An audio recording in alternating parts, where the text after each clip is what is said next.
El trueno estalló tan cerca que las ventanas de la casa temblaron. Antonio Severo soltó la taza de café sobre la mesa de la cocina y se levantó despacio. Sus rodillas crujieron después de un día entero reparando cercas bajo el sol inclemente de marzo. Afuera, la tormenta que amenazaba desde media tarde finalmente llegaba con toda la furia que solo las sierras conocen. El viento aullaba entre las tablas del porche, trayendo consigo el olor a tierra mojada mezclado con algo eléctrico, peligroso. Caminó hasta la ventana y apartó la cortina descolorida. La oscuridad era casi sólida, rota solo por los resplandores blancos de los relámpagos que iluminaban la propiedad en destellos fantasmales. Podía ver la silueta del corral a lo lejos, el molino detenido, la tranquera que había olvidado cerrar balanceándose violentamente. Necesitaría salir para cerrarla, antes de que el ganado se asustara y derribara la cerca. Pero no ahora. No con aquella lluvia cayendo como si el cielo se hubiera abierto de par en par.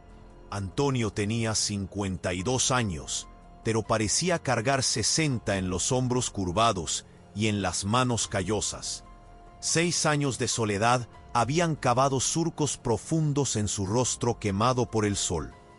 Desde aquella noche de septiembre de 1948, cuando perdió a María Inés y al hijo que ni siquiera llegó a conocer, la hacienda se había convertido en su único refugio y su única prisión. Trabajaba desde el amanecer hasta no poder mantener los ojos abiertos.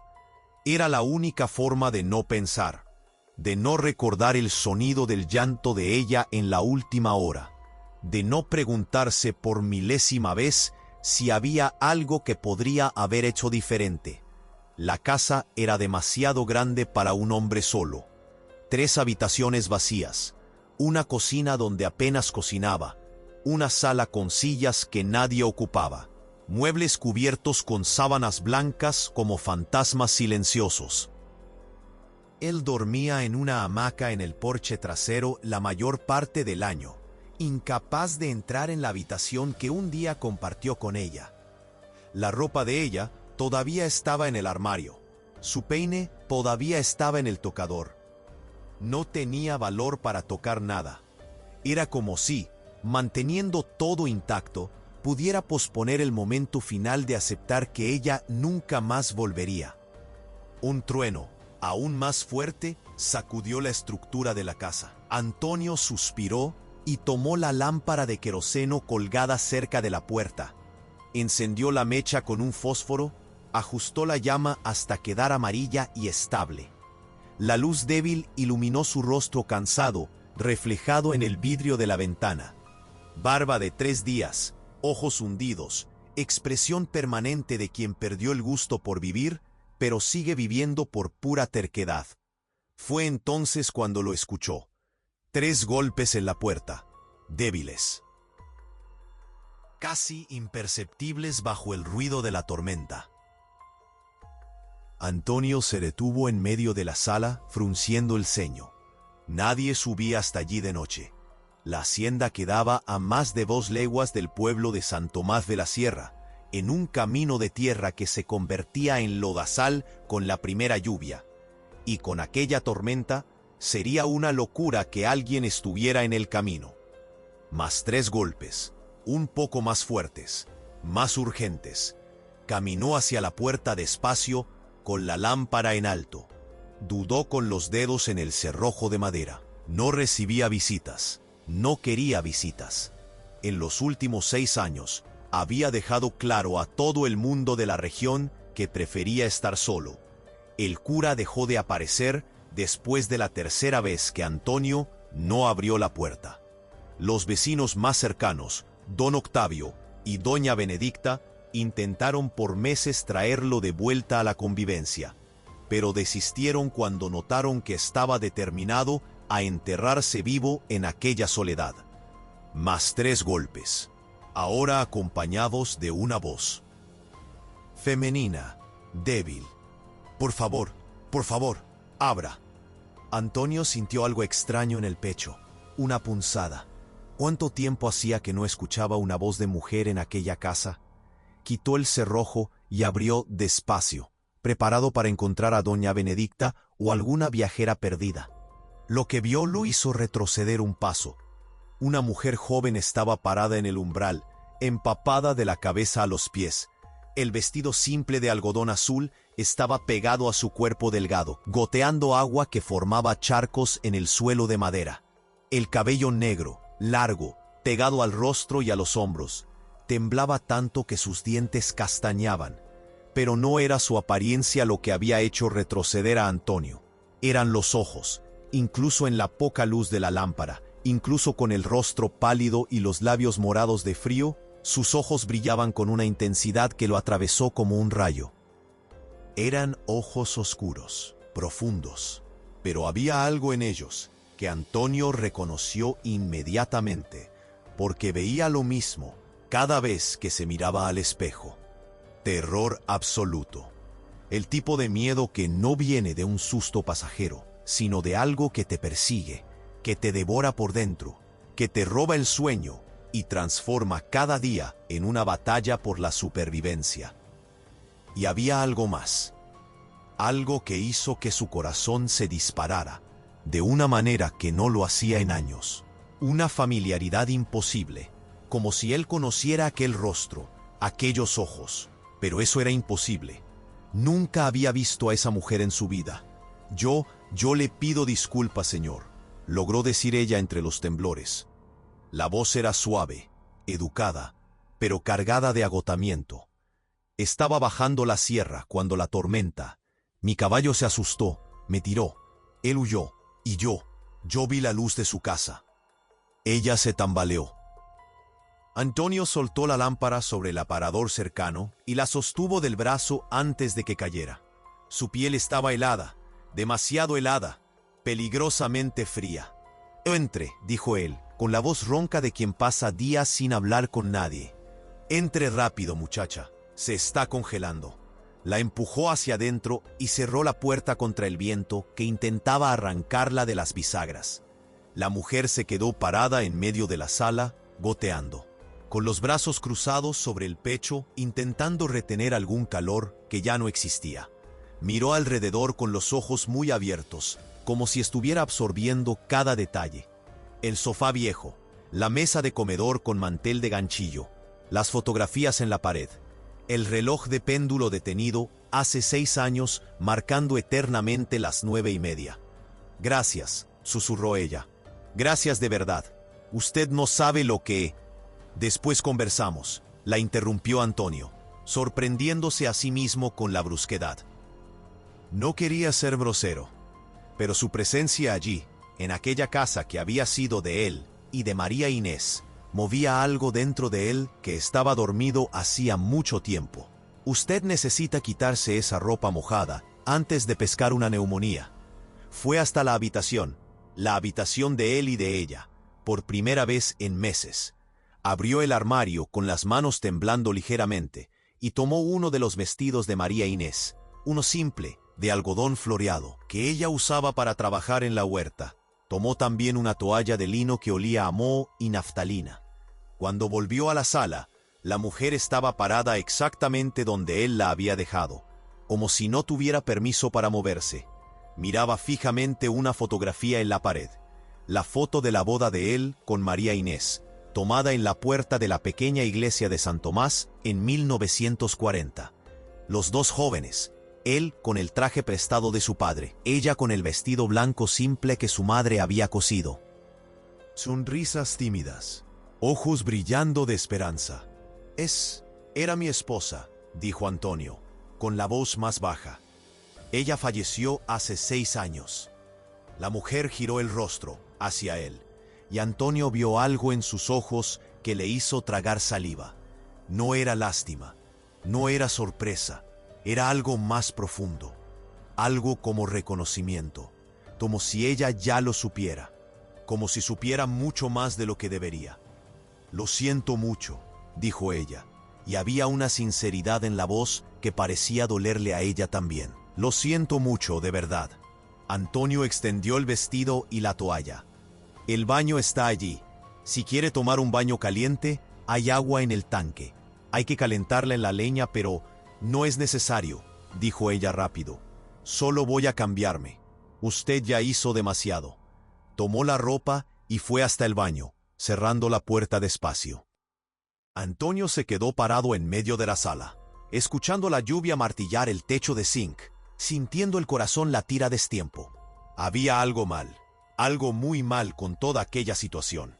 Las mujeres no viajaban solas por las sierras de noche, no en aquella época, no en aquella región, y esa forma en que ella había mirado la fotografía. Sacudió la cabeza, estaba imaginando cosas. Demasiada soledad hacía eso con la cabeza de la gente. La muchacha estaba perdida, asustada, necesitando ayuda. Solo eso. Él le daría abrigo hasta la mañana, cuando la tormenta pasara, y ella seguiría su camino, simple así.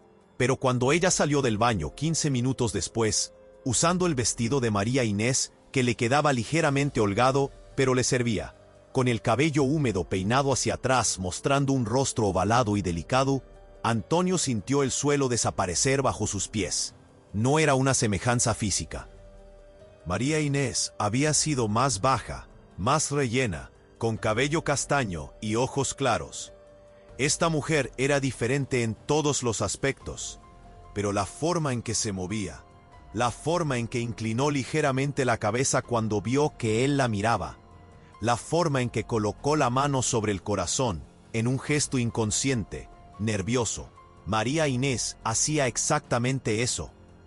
¿Usted está bien?, preguntó la mujer, frunciendo el ceño.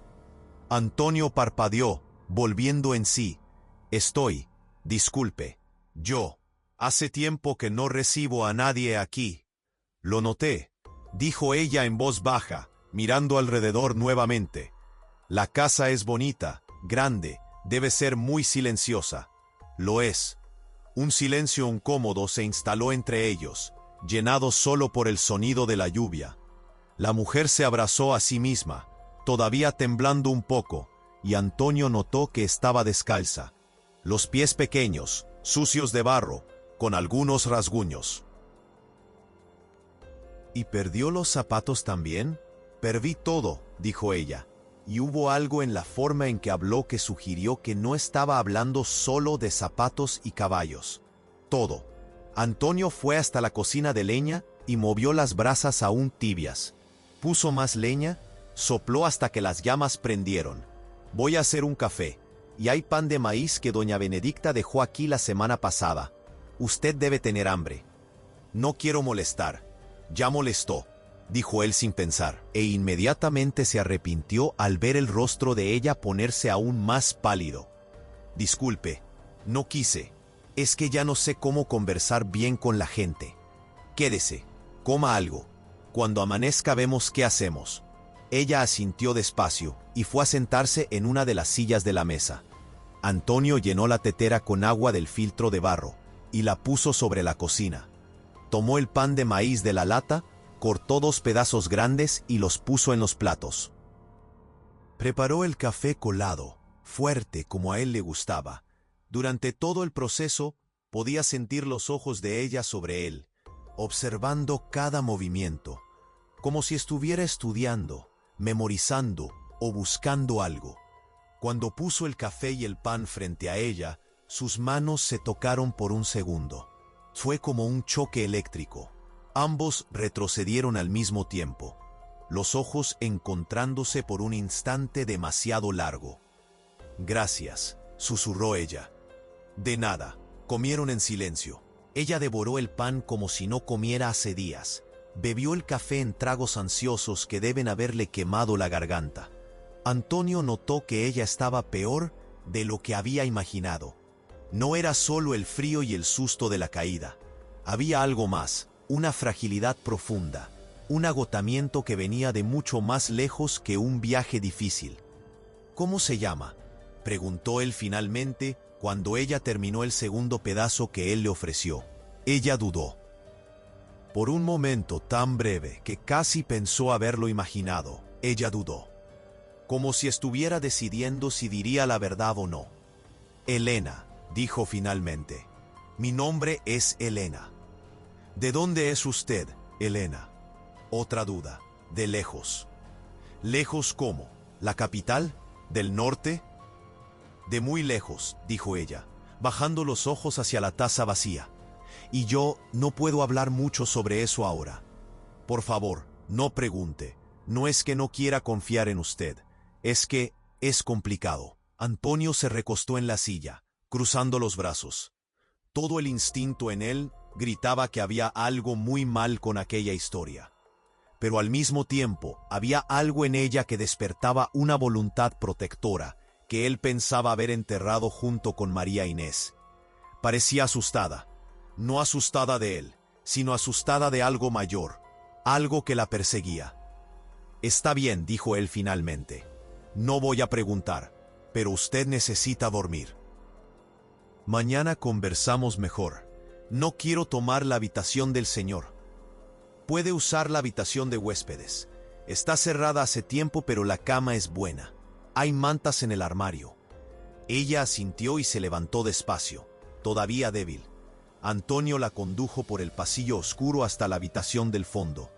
Abrió la puerta, y el olor a encierro invadió sus narices. Él entró primero. Encendió la lamparita sobre la mesita de luz. Apartó las sábanas viejas de la cama. La ventana estaba cerrada hacía meses, y él la abrió ligeramente para dejar circular el aire. Disculpe por el olor. Hace tiempo que nadie usa esta habitación. Está perfecto, dijo Elena, y por primera vez esbozó una pequeña sonrisa. Era una sonrisa triste, cansada, pero genuina. Y cuando ella sonrió, Antonio sintió algo apretarse en el pecho. Algo que dolía y consolaba al mismo tiempo. Cualquier cosa, estoy en el porche trasero. Solo llamé. Gracias, don Antonio. Antonio Severo. Gracias, don Antonio, dijo ella, y la forma en que pronunció su nombre fue extraña, como si ya lo conociera, como si hubiera dicho aquel nombre antes, muchas veces. Usted es muy bondadoso, más de lo que merezco. Antes de que él pudiera responder, ella cerró la puerta despacio. Antonio se quedó parado en el pasillo por un momento, mirando la puerta cerrada, sintiendo el peso de aquella afirmación. Más de lo que merezco. ¿Qué había hecho ella? ¿De quién estaba huyendo? ¿Por qué había aparecido justamente allí, en su casa, en medio de aquella tormenta? Volvió a la sala y apagó la lámpara. La casa quedó sumergida en la oscuridad, iluminada solo por los destellos ocasionales de los relámpagos, que aún rasgaban el cielo afuera. Fue hasta el porche trasero. Se acostó en la hamaca, como hacía todas las noches, y se quedó mirando el techo de madera. No lograba sacar los ojos de ella de su cabeza. Aquellos ojos asustados, familiares, imposibles. Y aquel vestido de María Inés que ella usaba ahora. No debería haberle dado aquel vestido. Había sido un error. Pero había sido el único vestido seco que tenía en la casa. Mentira. Tenía otros. Había una cómoda llena de ropa de María Inés que nunca tuvo valor para donar. Pero él había tomado aquel específicamente, el favorito de ella, el que ella usaba cuando estaba feliz, cantando mientras regaba las flores, preparando el almuerzo, peinándose el cabello en el porche. ¿Por qué? Antonio cerró los ojos, pero el sueño no vino. La lluvia continuaba cayendo, más débil ahora, transformada en una llovizna persistente. Y en algún lugar de la casa, Elena estaba despierta también. Él podía sentirlo, podía sentir su presencia como una llama encendida en un lugar que había estado oscuro por tanto tiempo. No lo sabía aún, pero aquella tormenta había traído mucho más que una mujer perdida. Había traído secretos, verdades enterradas, y una posibilidad de redención que él ni sabía que estaba buscando.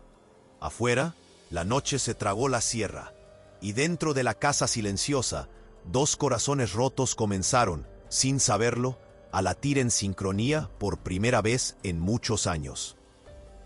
Antonio despertó antes que el sol, como siempre. Pero por primera vez en 6 años, no fue el hábito lo que lo despertó. Fue el olor. Café fresco, pan caliente. Se levantó de la hamaca de un salto, desorientado, el corazón disparado. Caminó por el pasillo hasta la cocina y se detuvo en la puerta, incapaz de procesar lo que veía. Elena estaba frente a la cocina de leña, moviendo algo en una olla. Había encontrado harina, huevos, leche.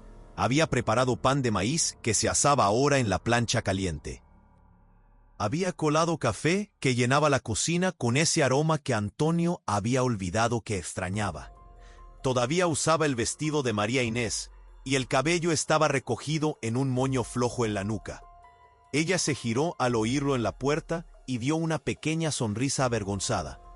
«Disculpe, desperté temprano y no logré volver a dormir. Pensé en retribuir un poco de la bondad de usted. Espero que no le moleste que toqué sus cosas». Antonio no lograba hablar. La escena era aterradoramente familiar.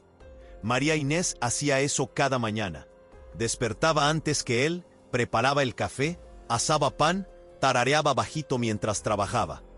Por un segundo doloroso y maravilloso, se olvidó de que María Inés estaba muerta. Por un segundo, estaba de vuelta en 1947, cuando la vida aún tenía sentido. «Don Antonio», llamó Elena, con el ceño fruncido de preocupación. «¿Usted está bien?» Él parpadeó, volviendo a la realidad cruel. «Estoy. Es solo que...» Vuelta. «Hace tiempo que nadie cocina aquí». «Entonces ya era hora», dijo ella, y volvió a mover el pan en la plancha. Tomaron café juntos en la mesa de la cocina, mientras el sol nacía afuera, tiñendo las montañas de dorado. La tormenta había pasado, dejando solo charcos de lodo y el aire limpio, fresco, perfumado. Elena comió poco y habló menos aún, pero Antonio notó que ella miraba constantemente por la ventana, como si esperara ver a alguien llegando. Como si estuviera esperando ser encontrada. «¿Usted tiene miedo de alguien?», preguntó él finalmente, dejando la taza a un lado. Ella dejó de masticar. Los ojos encontraron los de él por un largo momento. Entonces asintió despacio. «Sí». «¿De quién?» «De quien no debería tener miedo», dijo ella, y la voz le tembló. «De gente que todo el mundo respeta. Gente que todo el mundo cree que es buena». Antonio se inclinó hacia adelante. «¿Hizo algo malo, Elena?» «No», dijo ella, los ojos llenándose de lágrimas que forzó para no dejar caer. «Yo no hice nada malo. Yo solo descubrí algo que no debía. Y ahora ellos quieren garantizar que yo nunca le cuente a nadie». «¿Quiénes son ellos?». Ella sacudió la cabeza. «No puedo decirlo. No todavía. Es peligroso. Para mí y para usted también si lo sabe». «Entonces, ¿por qué vino aquí, a mi casa?». Ella lo miró. Y Antonio vio algo en sus ojos que le hizo perder el aliento. Era verdad cruda, verdad dolorosa, verdad que ella estaba a punto de soltar pero retrocedió en el último segundo. «No vine por casualidad», dijo ella finalmente, la voz casi un susurro. «Vine buscándolo a usted, don Antonio, vine buscándolo a usted específicamente». El silencio que cayó sobre la cocina fue denso, pesado. Antonio sintió la sangre helarse en las venas. «¿Por qué? ¿Yo no la conozco?». «Nunca la vi antes en mi vida». «Lo sé», dijo Elena, limpiando una lágrima que escapó. «Pero yo lo conozco a usted. Conozco su historia. Conozco lo que pasó hace 6 años. Y vine aquí porque...». Ella respiró hondo, temblando. «Porque sé la verdad sobre la muerte de su esposa. Y la verdad no es lo que le contaron a usted». Antonio se levantó tan bruscamente que la silla cayó hacia atrás. La sangre latía en sus sienes. Sus manos temblaban. «¿De qué está hablando?». «Lo siento mucho», susurró Elena, levantándose también con las manos extendidas como si intentara calmarlo. «No quería soltarlo así, pero usted preguntó».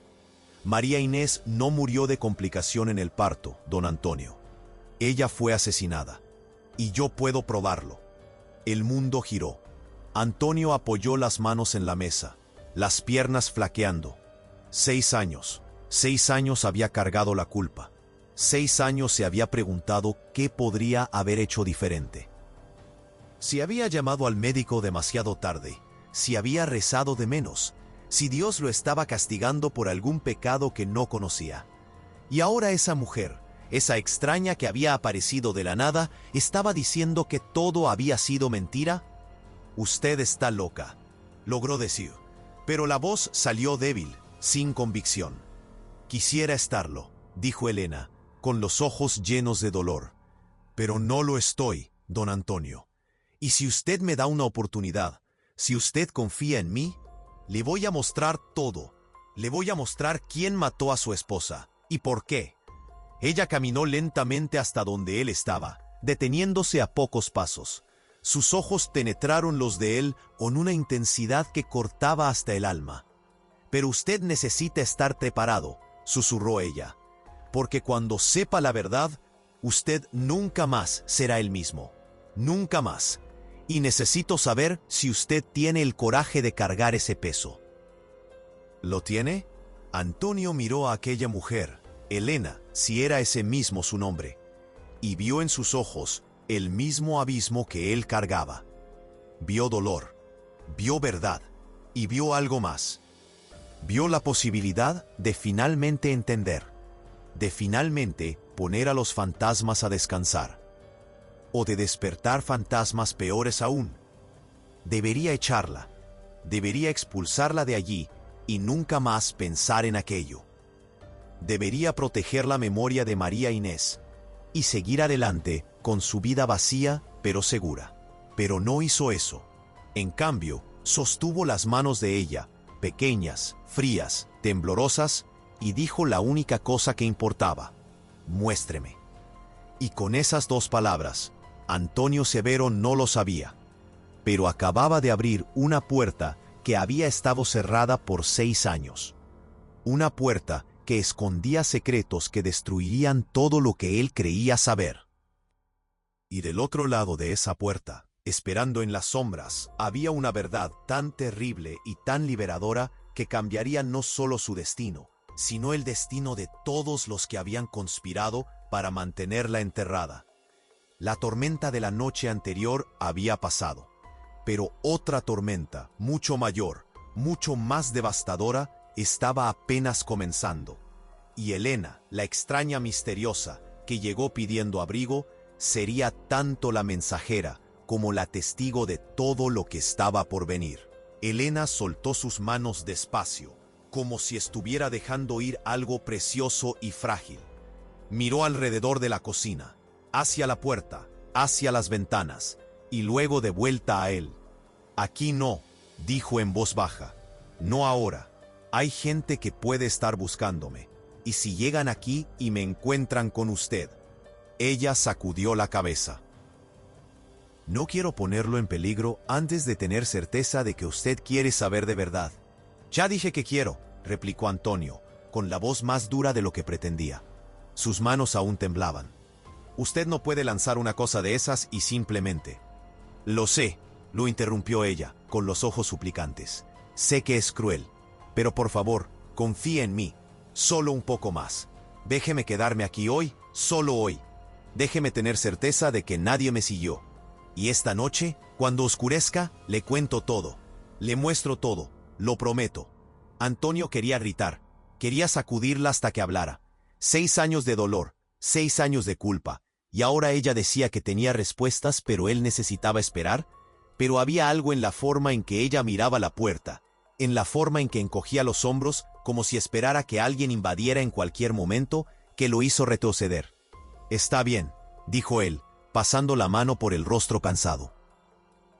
«Pero usted no sale de mi vista, y si aparece alguien buscándola, yo quiero saber quién es y por qué». Trato hecho.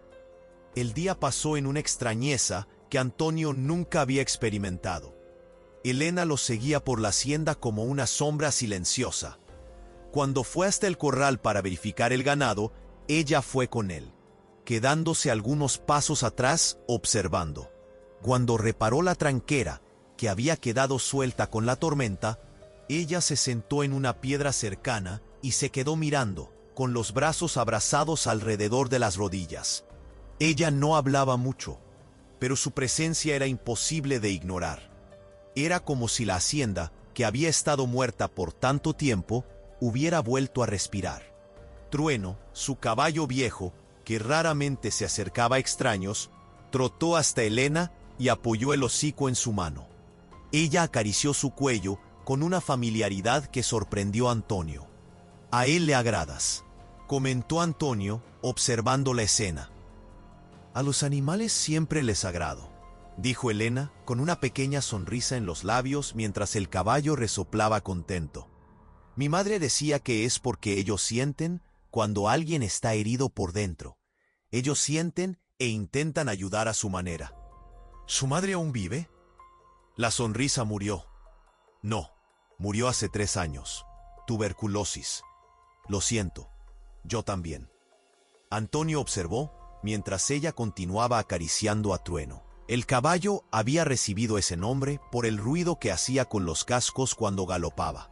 María Inés había elegido el nombre. Ella tenía un don especial con los animales también, con todo lo que tenía vida en realidad. Su huerta era la más bonita de la región. Sus gallinas ponían más huevos que las de cualquier vecino. Y Trueno, que había sido un potro terco y difícil, se había vuelto manso en sus manos. «¿Cómo sabía usted su apodo?», preguntó Antonio de repente. Elena dejó de acariciar al caballo. «¿Cómo?». «El nombre. Usted lo llamó Trueno cuando llegamos aquí. Yo no había dicho su nombre». Ella palideció. Por un momento, pareció una niña atrapada haciendo algo malo. «Yo escuché que usted lo llamaba». «No lo llamé. Yo no hablo con él. Hace años que no hablo con él». El silencio que siguió fue tenso. Elena desvió la mirada, con los hombros encogidos. «Debo haberlo imaginado entonces». «Usted está mintiendo». «Sí», admitió ella, la voz casi inaudible. «Pero no puedo explicarlo todavía. Por favor, don Antonio, esta noche. Le explico todo esta noche». Él quería presionar, pero algo en la forma rota en que ella habló lo hizo retroceder nuevamente. En cambio, simplemente asintió y volvió al trabajo, con ella siguiéndolo en silencio. Al mediodía, almorzaron en la cocina. Elena había preparado arroz, frijoles y un huevo frito para cada uno. Comida simple, pero bien hecha. Había encontrado los condimentos correctos. Había acertado el punto del arroz. Había dejado los frijoles en el punto exacto que a Antonio le gustaba. Como si ella supiera. Como si ella ya hubiera cocinado allí antes. «Usted cocina bien», comentó él. «Aprendí con mi madre. Ella decía que la comida hecha con prisa queda sin alma». María Inés decía lo mismo. Elena dejó de comer, con los ojos fijos en el plato. Ella debía ser una mujer muy especial. Lo era, la mejor persona que conocí en la vida. Demasiado bondadosa para este mundo. Todo el mundo la quería. Incluso gente que no quería a nadie, quería a María Inés. Él tragó saliva, la garganta apretándosele. «Por eso no entiendo. No entiendo cómo alguien querría lastimarla. No tiene sentido». «Lo tiene», dijo Elena en voz baja. «Tiene sentido cuando su bondad era una amenaza. Cuando lo que ella sabía, o lo que ella iba a descubrir, ponía en riesgo a personas poderosas». «¿Qué personas? ¿Qué sabía ella?» «Esta noche». Antonio soltó el tenedor con fuerza, el ruido resonando por la cocina. «Tiene que parar con eso. Esa cosa de esta noche. O habla ahora o ¿qué?», lo desafió Elena, con los ojos súbita e inesperadamente duros. «¿El señor me va a echar? ¿Me va a mandar fuera sin escuchar lo que vine a decir? ¿Va a pasar el resto de la vida preguntándose si era verdad o no?» Ella se inclinó hacia adelante, la voz baja pero intensa. «Vine de muy lejos, don Antonio. Arriesgué mucho para llegar aquí. Y si le pido esperar hasta la noche, es porque hay un motivo. Es porque de día, las personas que mataron a su esposa todavía están por ahí. Todavía tienen poder. Y si descubren que estoy aquí, que estoy hablando con usted, nosotros dos vamos a terminar en la misma fosa donde su María Inés debería haber terminado». La sangre se heló en sus venas. ¿Qué quiso decir con debería haber terminado? Elena se levantó abruptamente, con las manos temblando. Hablé demasiado. Discúlpeme. Necesito aire. Salió por la puerta trasera, antes de que él pudiera detenerla. Antonio se quedó sentado, con el almuerzo a la mitad, el corazón martillando en el pecho. Fosa. Ella había dicho fosa, como si el cuerpo de María Inés no debiera estar donde estaba, como si... Se levantó y fue tras ella. Elena estaba en el patio, de espaldas a la casa, con los brazos cruzados, los hombros sacudiéndose. Estaba llorando en silencio, intentando ahogar los sollozos. Antonio se detuvo a algunos metros de ella, sin saber qué hacer. Hacía tanto tiempo que no consolaba a alguien. Tanto tiempo que no tocaba a otro ser humano con gentileza. Elena, llamó suavemente. Ella no se giró. Disculpe, no debía haber venido. Fue un error. Creí que lo lograría, pero no puedo. No puedo ver esta casa, verlo a usted, y no. ¿No qué? Ella finalmente se giró, el rostro mojado de lágrimas. No recordarla a ella. Cuánto era buena. Cuánto no merecía lo que hicieron con ella. ¿Usted la conoció?, preguntó Antonio, dando un paso al frente. ¿Usted conoció a María Inés? Elena asintió, nuevas lágrimas escurriendo. La conocí, solo una vez, solo una única vez, pero fue suficiente para nunca olvidarla. ¿Cuándo? ¿Dónde? En el hospital, en Santa Fe. Yo trabajaba allí, como ayudante de enfermería. Tenía 17 años, y ella llegó una noche, ya en trabajo de parto, y yo. Su voz falló. Yo vi todo. Vi lo que ellos hicieron. E intenté impedirlo, pero era solo una niña. Nadie me escuchaba. Y cuando intenté denunciar, me amenazaron, me despidieron, me persiguieron. Antonio sintió las piernas flaquear. Dio más pasos hasta quedar cerca de ella, sus manos alcanzando los hombros de ella sin pensar. ¿Qué hospital? Ella no fue al hospital. Ella murió aquí, en nuestra cama, con la partera del pueblo ayudando. No, dijo Elena, sacudiendo la cabeza violentamente. No fue así. Usted no sabe, porque usted estaba viajando.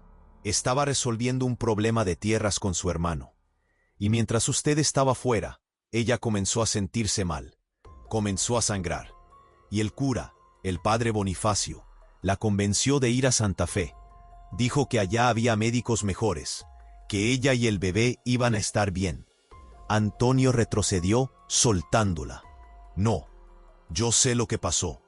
Yo estaba de viaje, es verdad, pero volví antes. Volví 2 días antes de que ella... Usted volvió y la encontró ya muerta, completó Elena. Encontró su cuerpo preparado, vestida de blanco, con el bebé muerto en brazos. Y doña Benedicta, la partera, contó que había sido complicación en el parto, que ella había sangrado demasiado, que no había dado tiempo de llamar a nadie.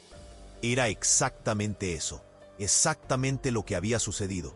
Antonio había llegado a casa al final de la tarde, cansado del viaje, y había encontrado a doña Benedicta en la puerta llorando, diciendo que había intentado todo, que había sido la voluntad de Dios, que María Inés había partido en paz.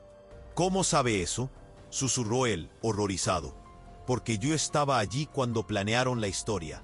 Estaba allí en el hospital cuando el padre Bonifacio la trajo. Estaba allí cuando el doctor Augusto, el médico que todo el mundo respeta, ese que tiene consultorio en el pueblo, cuando él hizo lo que hizo. Y estaba allí cuando acordaron traer el cuerpo de vuelta y hacer parecer que ella había muerto en casa. ¿Por qué? La voz de Antonio salió ronca, quebrada. ¿Por qué harían eso? ¿Cuál es el motivo? Elena respiró hondo, limpiando las lágrimas, porque ella descubrió algo sobre el cura, algo sobre una red de adopciones ilegales que él coordinaba, bebés siendo vendidos a familias ricas, certificados falsos, madres pobres siendo convencidas de renunciar a sus hijos, y María Inés, que era amiga de todo el mundo, que visitaba a las familias más pobres de la región para llevar comida y ropa, ella había comenzado a hacer preguntas. Había comenzado a notar que muchos bebés estaban desapareciendo, e iba a denunciar. El mundo giró. Antonio se apoyó en el tronco del árbol de mango cercano, incapaz de mantenerse en pie solo. Padre Bonifacio, el hombre que los había tasado a él y a María Inés. El hombre que bendecía la hacienda todos los años. El hombre que él respetaba como respetaba a pocos. ¿Usted está diciendo que el cura que él mandó matar a mi esposa? Estoy diciendo que cuando ella fue llevada a aquel hospital en Santa Fe, sangrando, pidiendo ayuda, ellos podrían haberla salvado fácilmente, pero no la salvaron. La dejaron sangrar hasta morir, y sacaron a su bebé aún vivo, y Elena no logró continuar, los sollozos apoderándose de ella. ¿Y qué?, preguntó Antonio, con la voz ronca de odio. Hable, Elena, hable todo. Y lo vendieron, susurró ella. Su hijo estaba vivo, don Antonio, y ellos lo vendieron a una familia rica de otra ciudad. Hicieron un certificado falso. Dijeron que había nacido muerto. Y devolvieron un bebé muerto en su lugar. Un bebé que había muerto en el hospital de causas naturales. Y lo pusieron en los brazos de ella para que usted lo enterrara. El grito que salió de Antonio fue primario, rasgado, viniendo de un lugar tan profundo que él ni sabía que existía. Cayó de rodillas en la tierra húmeda, las manos agarrando el suelo, el cuerpo sacudiéndose con sollozos secos que dolían en el pecho. 6 años. 6 años había llorado sobre aquella pequeña tumba al lado de la de María Inés. 6 años había puesto flores y rezado por aquel niño que nunca conoció. Y no era ni siquiera su hijo. Y su hijo de verdad, estaba vivo, en algún lugar, creciendo sin saber quién era su padre, sin saber que había sido robado. Elena se arrodilló al lado de él y lo abrazó fuerte, como si quisiera sostener los pedazos de él que se estaban despedazando. Y Antonio se aferró a ella como un náufrago se aferra a un trozo de madera en medio del océano. Lloró en los hombros de ella, lloró como no lloraba desde la noche que había enterrado a María Inés. Lloró por ella, por el hijo robado, por sí mismo, por todos los años perdidos en una culpa que no era suya. Se quedaron así, abrazados en medio del patio, mientras el sol caminaba lento por el cielo. 2 extraños unidos por el dolor, por la verdad cruel, por la necesidad de justicia. Cuando finalmente logró calmarse, cuando finalmente logró respirar sin que doliera tanto, Antonio se apartó de ella despacio. Sus ojos estaban rojos, hinchados, pero había algo nuevo en ellos ahora, algo duro, algo peligroso. ¿Tiene cómo probarlo?, preguntó él, con la voz baja pero firme. Elena asintió. Tengo documentos, tengo cartas, tengo una lista de nombres de todos los niños que fueron vendidos en los últimos 10 años. Y tengo el nombre de la familia que tiene a su hijo. ¿Dónde está todo eso? Escondido, en un lugar seguro. Pero puedo buscarlo esta noche. Entonces búsquelo. Y después vamos tras el padre Bonifacio, del doctor Augusto, de todo el mundo que tuvo parte en esto. Y ellos van a pagar, Elena, por lo que hicieron con ella, con mi hijo, con todas las otras familias. Ellos van a pagar. No va a ser fácil, avisó Elena, sosteniendo el rostro de él con las 2 manos, obligándolo a mirarla a los ojos. Ellos son poderosos, tienen dinero, tienen influencia. La mitad del pueblo les debe favores. Y cuando descubran que usted sabe, van a intentar callarlo de la misma forma que callaron a María Inés. Que lo intenten, dijo Antonio, y había una frialdad en su voz que nunca había estado allí antes.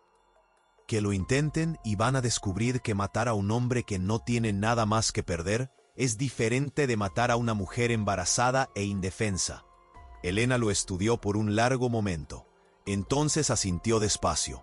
Está bien, vamos a hacer eso juntos entonces, pero tiene que ser de la manera correcta, con pruebas, con testigos, con la policía de Santa Fe, no de aquí, porque la de aquí también está involucrada. ¿Entiende? Entiendo. Y usted tiene que prometerme una cosa. ¿Qué? Que no va a hacer nada solo, que no va a ir tras el cura o el doctor antes de que tengamos un plan, porque si usted hace eso, ellos van a alegar defensa propia, van a decir que usted enloqueció de dolor y van a salir impunes. Necesitamos ser listos, más listos que ellos. Antonio quería discrepar. Quería tomar la escopeta que estaba guardada en la casa e ir directo a la iglesia, al consultorio, a todo lugar donde esos monstruos estaban y hacer justicia por mano propia. Pero sabía que ella tenía razón. Sabía que la venganza impulsiva solo garantizaría que ellos salieran impunes. Está bien, aceptó él, a su manera, pero tiene que ser rápido. Lo será. Esta noche busco los documentos. Mañana tomamos el carruaje y vamos a Santa Fe. Hay un comisario allá, comisario Arnaldo, que no está involucrado, que es honesto. Él puede ayudar. ¿Cómo sabe que es honesto? Porque él fue el único que me escuchó cuando intenté denunciar hace 6 años. Fue él quien me aconsejó huir, esconderme, mientras él investigaba por debajo de la mesa. Y él descubrió mucho. Solo necesitaba una pieza más.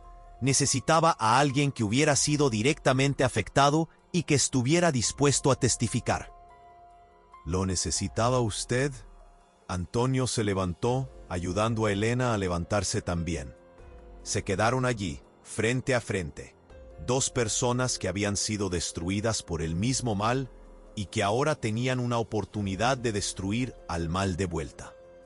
¿Por qué hizo esto?, preguntó él. ¿Por qué arriesgó tanto? Usted era solo una niña. Podría haberse quedado quieta, haber seguido su vida. Elena sonrió, pero era una sonrisa triste, cargada de peso. Lo intenté, durante años lo intenté, pero todas las noches veía el rostro de ella. Veía a María Inés mirándome en aquel hospital, implorándome que la ayudara, que salvara al bebé. Y no pude. Fui débil, fui cobarde, y eso me comió viva, don Antonio. Todos los días, me comió viva. Entonces decidí que si no podía salvarla, al menos podía hacer justicia por ella. Era la única forma de conseguir dormir de nuevo. Él la abrazó. Fue un impulso sin pensar. Apenas la atrajo hacia un abrazo apretado y ella aceptó, hundiendo el rostro en el pecho de él, los brazos finos alrededor de su cintura. Gracias, susurró él en la cima de la cabeza de ella. Gracias por no desistir de ella, por no desistir de nosotros. No necesita agradecer, lo vamos a lograr, va a ver que lo logramos. Se separaron despacio, conscientes de que algo había cambiado. No era más solo sobre verdad o justicia, era sobre 2 personas rotas encontrando, una en la otra, la fuerza que ya no tenían solas. El resto del día pasó en una tensión extraña. Intentaron mantener la rutina, mantener la normalidad, pero era imposible. Cada sonido de cascos en el camino hacía a Elena tensarse. Cada movimiento en las sombras hacía a Antonio alcanzar el cuchillo que había comenzado a cargar en el cinto. Pero nadie vino. La tarde cayó, dorada y tranquila. Los pájaros cantaron. El ganado mugió. La vida en la hacienda siguió como si el mundo no acabara de ponerse de cabeza. Cuando el sol finalmente comenzó a ponerse, tiñendo las montañas de naranja y púrpura, Elena se preparó para salir. «No voy a tardar», dijo ella, amarrando un chal que Antonio le había dado sobre los hombros. «1 hora, como máximo. Los documentos están escondidos en una gruta cerca del río. Vuelvo antes de que oscurezca completamente». «Voy con usted». «No puede. Si alguien nos ve juntos, van a desconfiar. Es mejor que vaya sola. Conozco el camino con los ojos cerrados». A Antonio no le gustó, pero estuvo de acuerdo. La observó bajar el sendero hasta desaparecer entre los árboles. Y entonces se quedó allí, en el porche, observando el sol morir en el horizonte, sintiendo el peso aplastante de todo lo que había descubierto. María Inés no había muerto en paz. Había muerto en agonía, traicionada por personas en quienes confiaba. Y su hijo estaba vivo. En algún lugar, creciendo con otro nombre, otra familia, sin saber la verdad. Iba a encontrarlo, aunque le tomara el resto de la vida. Iba a encontrarlo y contarle la verdad. E iba a hacer que todo el mundo que participó de aquello pagara. La noche cayó completamente. 1 hora pasó. Después 2. Elena no volvía. Antonio comenzó a caminar de un lado a otro del porche, el corazón comenzando a latir más rápido. 3 horas. Ella había dicho que no tardaría más de 1 hora. ¿Dónde estaba? Tomó la lámpara y bajó por el sendero que ella había seguido. Llamó su nombre, pero solo el silencio de la noche respondió. El miedo comenzó a apretar su pecho. Si la habían encontrado, si le habían hecho algo. Fue cuando escuchó el grito, distante, viniendo de la dirección del río. Un grito de dolor y terror que heló su sangre. Antonio corrió. Corrió como no corría hace años, la lámpara balanceándose en la mano, iluminando el camino irregular entre los árboles. Ramas azotaron su rostro, raíces casi lo derribaron, pero no se detuvo. Llegó al claro cerca del río y vio. Elena estaba caída en el suelo, arrastrándose, intentando huir, y detrás de ella, con una expresión de furia en el rostro, iluminado por la luz débil de la luna, estaba el padre Bonifacio. En su mano, una piedra grande manchada de sangre. El cura se giró al oír a Antonio llegar. Por un momento, los dos hombres se miraron, y entonces el cura sonrió. Una sonrisa fría, calculadora, diabólica. Antonio, dijo con la voz tranquila a pesar de la situación. Qué bueno que llegó. Podemos resolver esto ahora, todos juntos. Y fue en ese momento que Antonio vio, saliendo de las sombras alrededor del claro, a 4 hombres más, el doctor Augusto, el comisario del pueblo, don Octavio, el vecino, y el padre Bonifacio. Habían caído en una trampa, y la noche, que prometía traer respuestas, estaba a punto de traer algo mucho, mucho peor. Antonio no pensó. Su cuerpo reaccionó por instinto. Se lanzó hacia adelante, colocándose entre Elena y el cura, la lámpara erguida como arma. La luz oscilante reveló la sangre escurriendo de la frente de Elena, sus ojos semicerrados, intentando mantener la conciencia. «Aléjese de ella», gruñó Antonio, con la voz baja y peligrosa. El padre Bonifacio dio un paso atrás, pero la sonrisa no salió de su rostro. Era perturbador ver a aquel hombre de sotana, que había bendecido su casa tantas veces, sonriendo mientras sostenía una piedra manchada de sangre. «Antonio, hijo mío», dijo el cura, con voz dulce pastoral, «usted no entiende lo que está pasando. Esa mujer es una mentirosa, una perturbada mental que huyó del hospital psiquiátrico. Tiene obsesión con su difunta esposa. Inventa historias absurdas.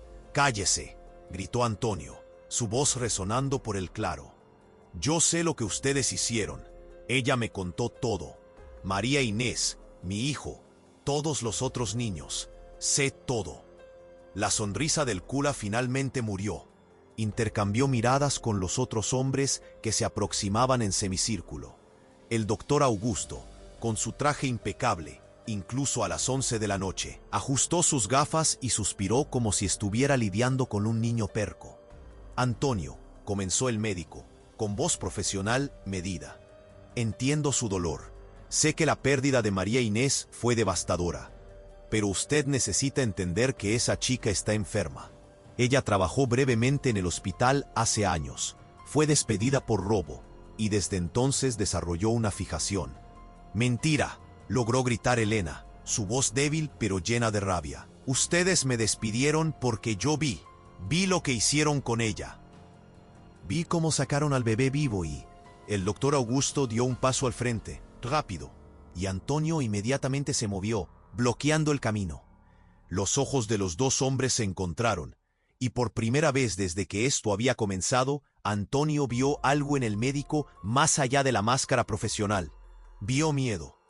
No se acerque a ella, avisó Antonio. ¿O qué, Antonio? Habló don Octavio por primera vez, adelantándose también. El vecino que él había conocido toda la vida, que había ayudado a construir el corral, que había sido padrino de boda. ¿Va a hacer qué? ¿Pelear con 4 hombres? ¿Matar a un cura? Todo el mundo aquí lo conoce, Antonio. Saben que usted no es un asesino. Ustedes tampoco lo eran, escupió Antonio, hasta que mataron a mi esposa. El silencio que cayó fue denso, pesado. Hasta los grillos dejaron de cantar. El río murmuraba al fondo, indiferente al drama humano desarrollándose en sus márgenes. Fue el comisario quien habló a continuación. Comisario Mariño, un hombre robusto de bigote gris, conocido por ser justo y correcto. O al menos eso era lo que todos pensaban. Nadie mató a su esposa, Antonio. Ella murió de complicaciones en el parto. Eso pasa. Es triste, pero pasa. Entonces, ¿por qué están aquí?, cuestionó Antonio, con la voz cortante como lámina. Si no tienen nada que esconder, ¿por qué 4 hombres siguieron a Elena hasta aquí en medio de la noche? ¿Por qué el cura la estaba golpeando con una piedra? Porque ella es peligrosa, respondió el padre Bonifacio, recuperando la compostura. Ella ha esparcido mentiras por la región, intentando destruir reputaciones, intentando destruir familias. Vine apenas para conversar con ella, para intentar hacerla entrar en razón, y ella me atacó. «Mentiroso», gritó Elena, intentando levantarse, pero cayendo de vuelta, demasiado mareada. «Ustedes me siguieron. Me esperaron. Querían matarme antes de que yo le mostrara los documentos a él». «¿Qué documentos?», preguntó el doctor Augusto, con la voz cuidadosamente casual. «Demasiado casual. ¿Los papeles que usted robó del hospital? ¿Los que usted falsificó para sustentar sus mentiras?» «No son mentiras», susurró Elena, y entonces su mirada encontró la de Antonio. Había desesperación allí, pero también determinación. «Antonio, la caja está debajo de aquella piedra grande cerca de la gruta, aquella que parece una tortuga. ¿Recuerda que se la mostré esta tarde?». Antonio recordaba.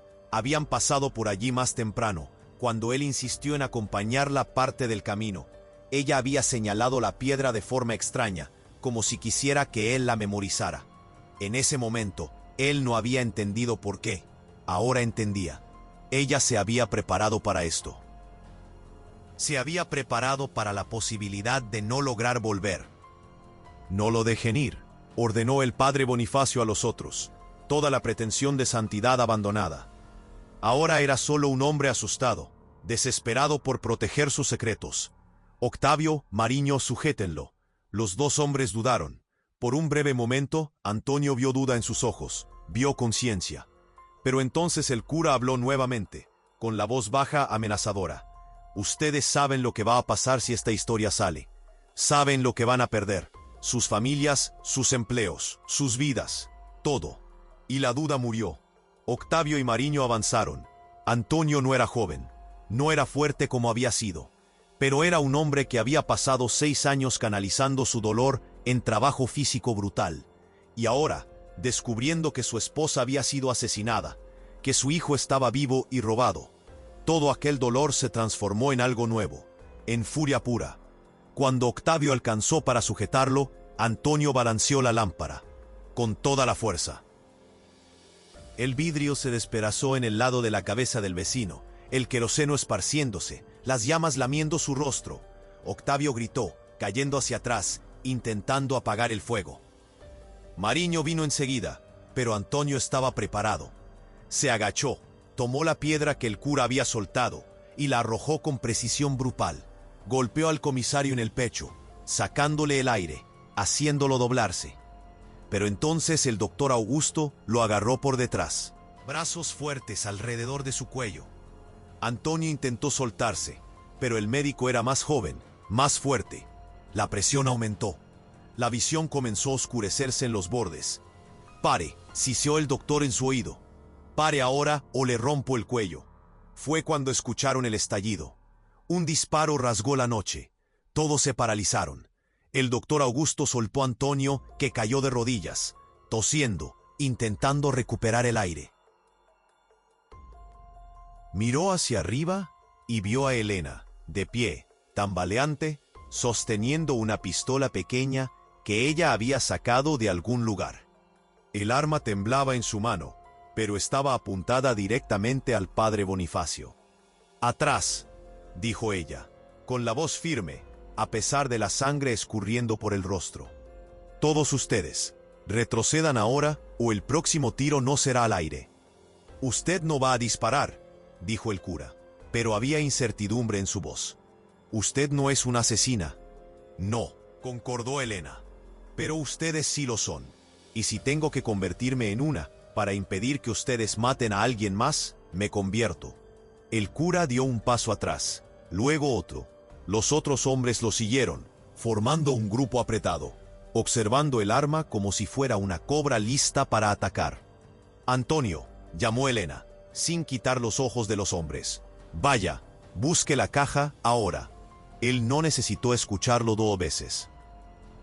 Se levantó y corrió en dirección a la gruta, sus pies conociendo el camino incluso en la oscuridad. Detrás de él, escuchó voces elevándose, escuchó al cura gritando amenazas, pero no se detuvo. No miró atrás. Llegó a la piedra en forma de tortuga, cayó de rodillas y comenzó a cavar la tierra blanda debajo de ella. Sus manos encontraron metal. Tiró. Una caja pequeña, oxidada, pesada. Estaba cerrada con un candado simple. No tenía tiempo para buscar llave. Tomó una piedra y golpeó el candado hasta que se partió. Abrió la tapa. Dentro, iluminado apenas por la luz débil de la luna, vio documentos. Muchos documentos. Certificados de nacimiento, certificados de defunción, cartas, fotografías. Y allí, en el tope de la pila, un certificado que hizo que su corazón se detuviera. Era de su hijo de verdad. Nombre: Miguel Augusto Severo, nacido vivo el 12 de septiembre de 1948, a las 23:47. Madre: María Inés Severo. Padre: Antonio Severo. Pero había un segundo certificado engrapado en él. Uno falso. Nombre: Rafael Torres Mendonza, nacido el 12 de septiembre de 1948. Madre: Beatriz Torres Mendonza. Padre: Alberto Torres Mendonza. Las manos de Antonio temblaron. Su hijo se llamaba Rafael ahora. Vivía en otra ciudad con una familia que no era la suya.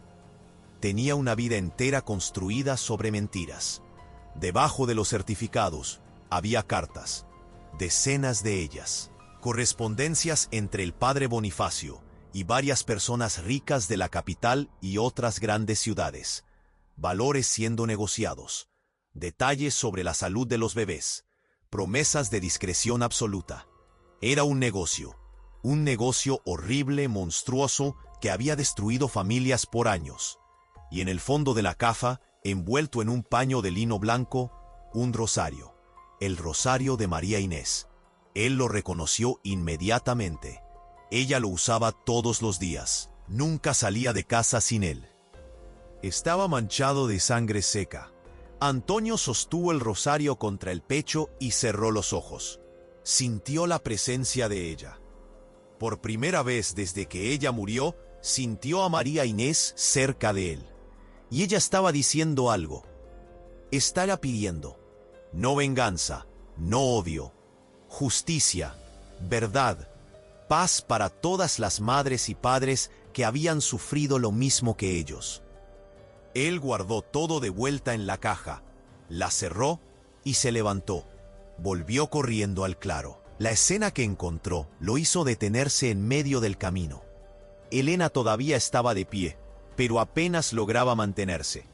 La sangre había formado un charco a sus pies.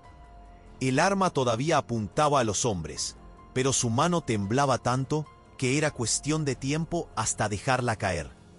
Los 4 hombres se habían dispersado, formando un semicírculo alrededor de ella.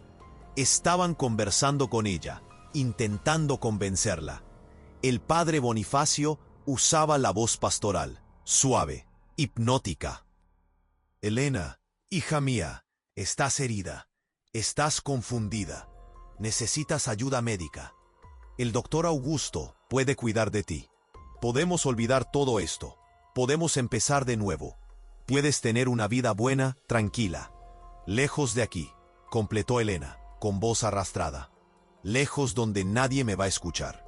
Donde ustedes pueden mantenerme drogada y callada por el resto de la vida. Igual que hicieron con las otras que descubrieron.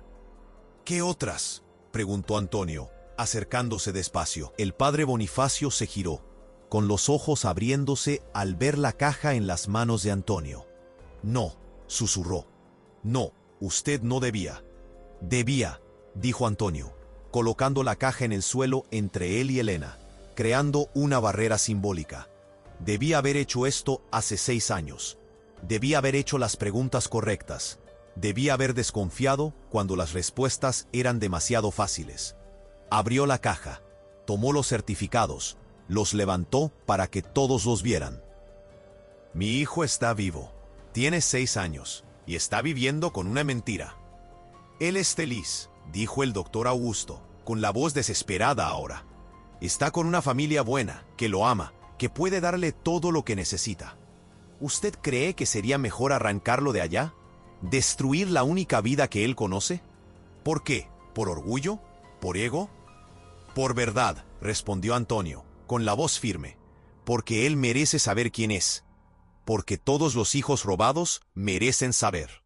¿Y las familias que los adoptaron?, preguntó don Octavio, con el rostro aún quemado, ampollas formándose.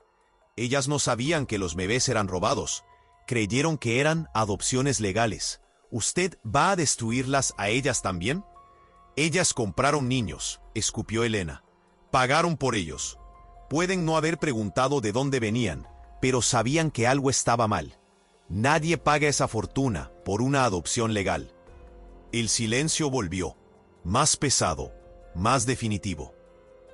Todos sabían que había llegado la hora de la decisión. O los documentos salían de aquel claro y la verdad sería expuesta, o... El padre Bonifacio suspiró. Cuando habló nuevamente, toda la pretensión había desaparecido. Era apenas un hombre viejo, cansado, asustado. ¿Qué quieren? ¿Dinero?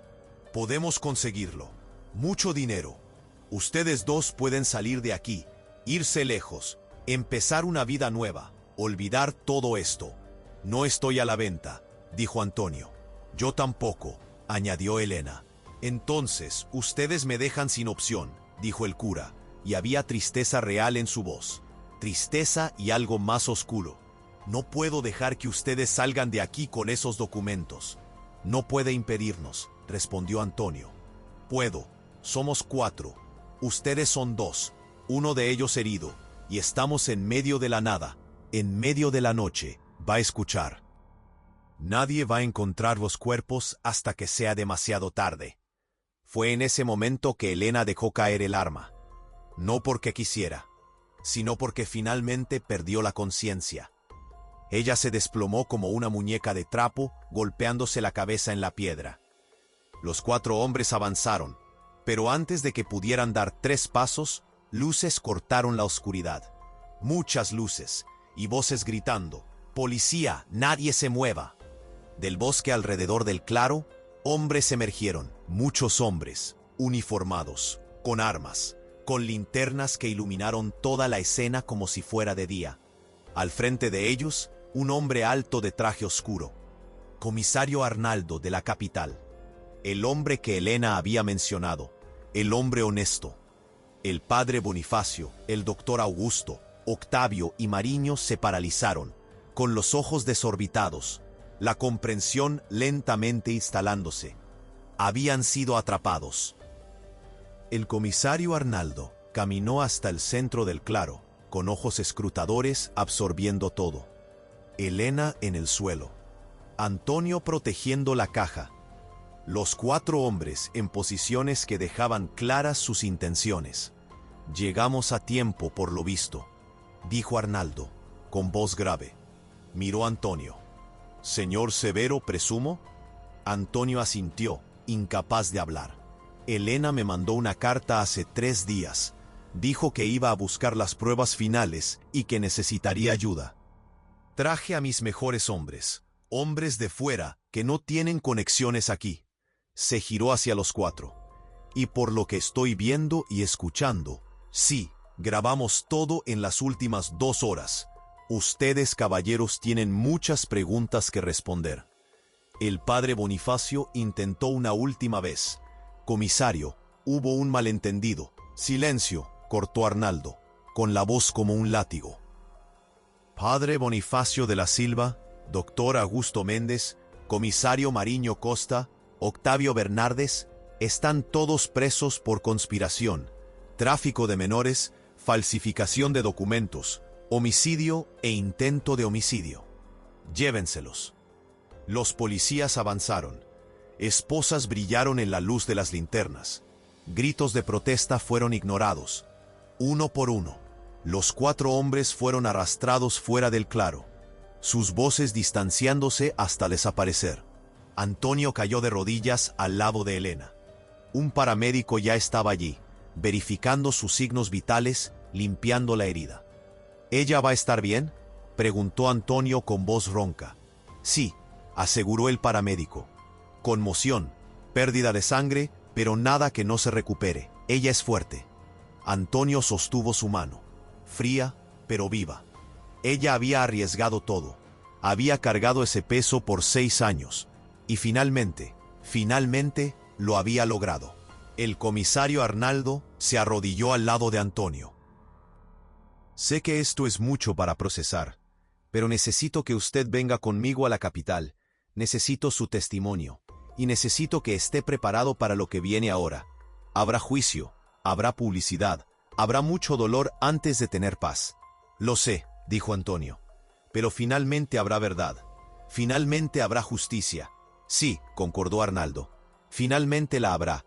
Y su hijo, señor Severo, vamos a encontrarlo. Vamos a traerlo de vuelta, si es eso lo que usted quiere». Antonio miró al cielo nocturno, a las estrellas que testificaban todo en silencio. Pensó en María Inés. Pensó en el niño de 6 años que cargaba su sangre, pero vivía otra vida. Y pensó en Elena, que había dedicado 6 años de su propia vida para hacer que esto sucediera. «Es lo que quiero», dijo él, «pero de la manera correcta. No quiero destruir a un niño. Quiero que él sepa la verdad. Quiero que él tenga la elección que le fue robada. Y después, sea cual sea su decisión, voy a respetarla». «Usted es un hombre bueno», dijo Arnaldo, apretando su hombro. «No», respondió Antonio, mirando a Elena siendo colocada en una camilla. «Pero ella lo es, y ella me enseñó que incluso cuando el mundo es injusto, nosotros no necesitamos serlo». Se llevaron a Elena primero, después a Antonio.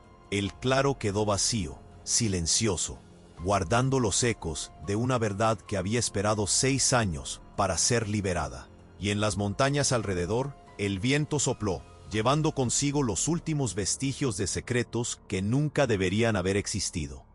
La tormenta había pasado, pero la tormenta de verdad estaba apenas comenzando, y esta vez sería ella la que lavaría todo. 3 meses después, Antonio volvió a la hacienda. Habían sido 3 meses de juicios, testimonios, noches en hoteles baratos donde el techo goteaba, y el ruido de la ciudad no lo dejaba dormir.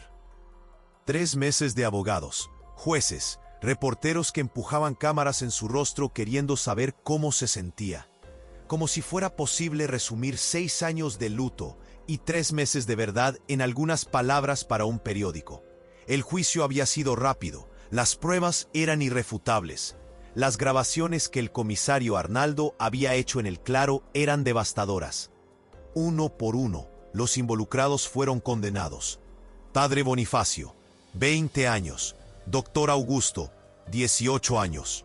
Comisario Mariño, 15 años. Don Octavio, que había tenido participación menor, recibió 10 años.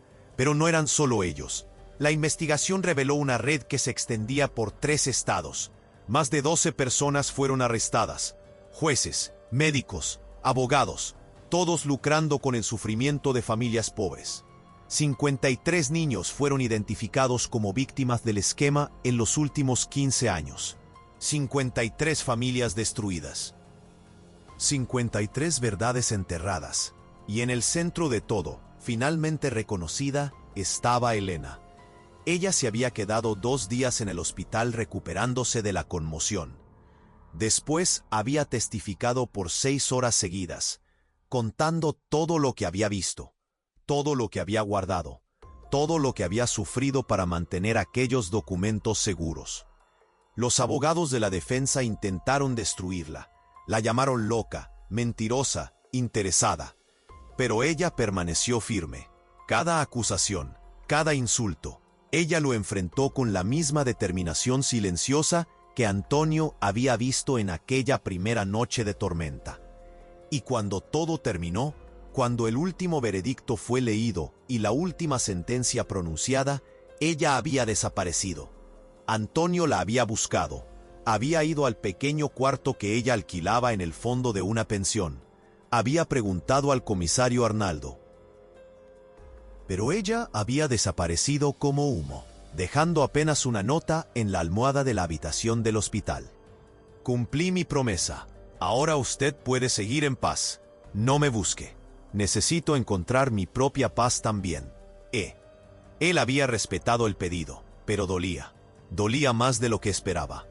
En 3 meses, aquella mujer se había convertido en algo que él no lograba nombrar. No era amor, no del tipo romántico. Era algo más profundo. Era reconocimiento. Era gratitud. Era la sensación de que ella había devuelto algo que él pensaba haber perdido para siempre. La posibilidad de vivir de verdad.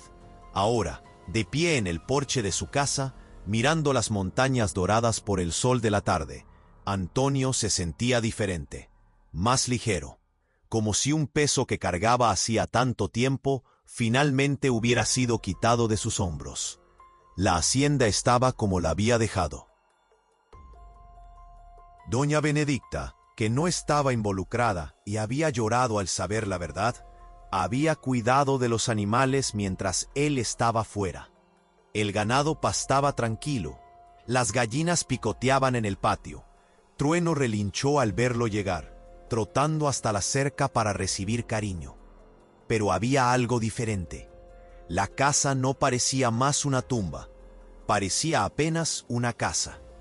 Una casa que tenía historias tristes, sí, pero que también había tenido amor, que había tenido risas, que había tenido a María Inés cantando mientras regaba las flores.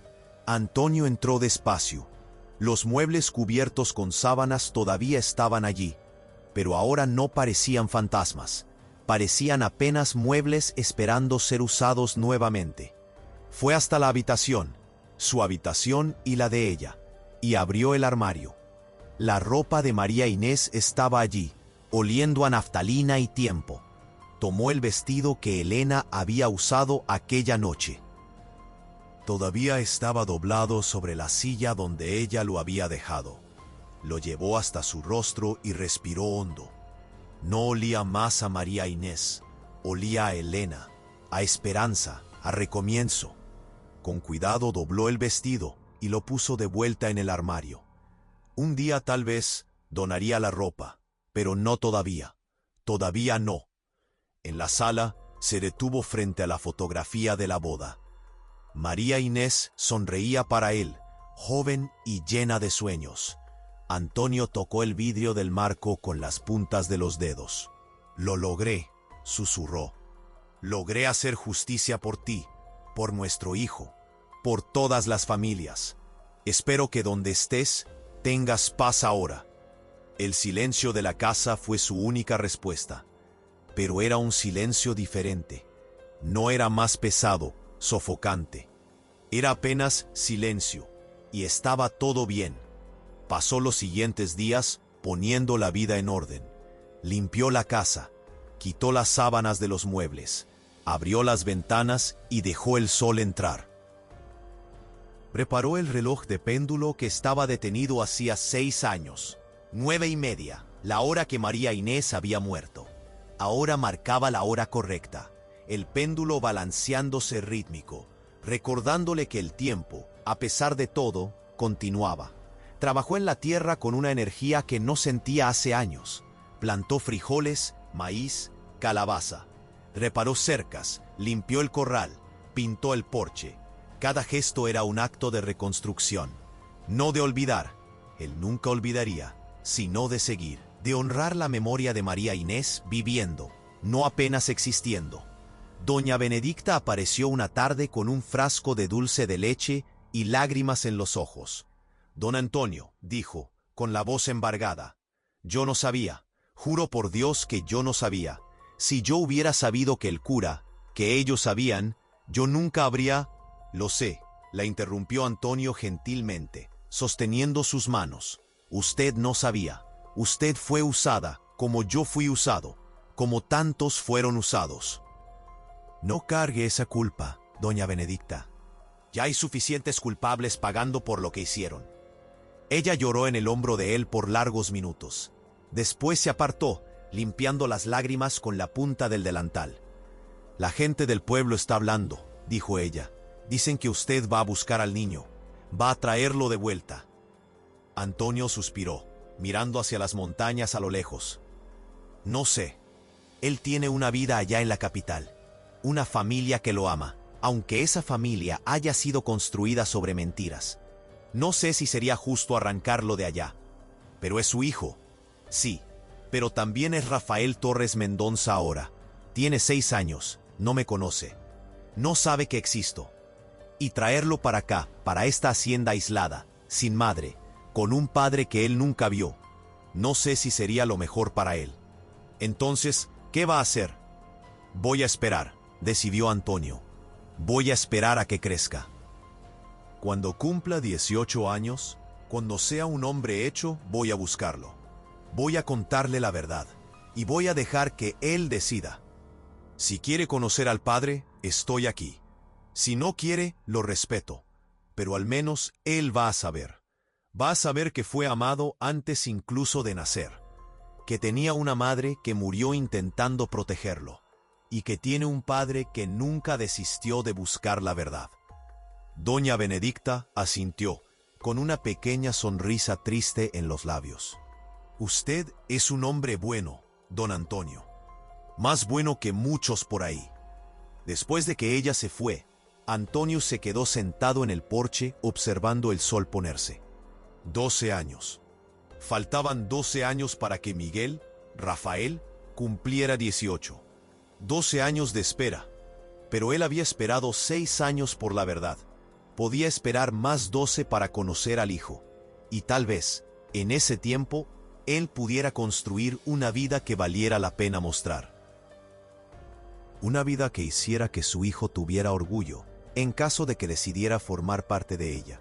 Las semanas se transformaron en meses. El verano llegó con sus lluvias generosas, y la plantación de Antonio prosperó como no prosperaba hacía años. Contrató 2 peones para ayudar en la cosecha, muchachos jóvenes del pueblo que estaban necesitando trabajo. Pagó salario justo, ofreció almuerzo abundante, los trató con respeto. La noticia se esparció, y luego otros vinieron pidiendo empleo. La hacienda, que había estado muerta por tanto tiempo, volvió a pulsar con vida. Voces masculinas reían durante el almuerzo. Herramientas golpeaban al ritmo del trabajo. El olor a comida fresca salía de la cocina donde Antonio, sorprendentemente, había descubierto que le gustaba cocinar. No era lo mismo que tener a María Inés allí. Nunca lo sería, pero era bueno. Era vida. Era propósito.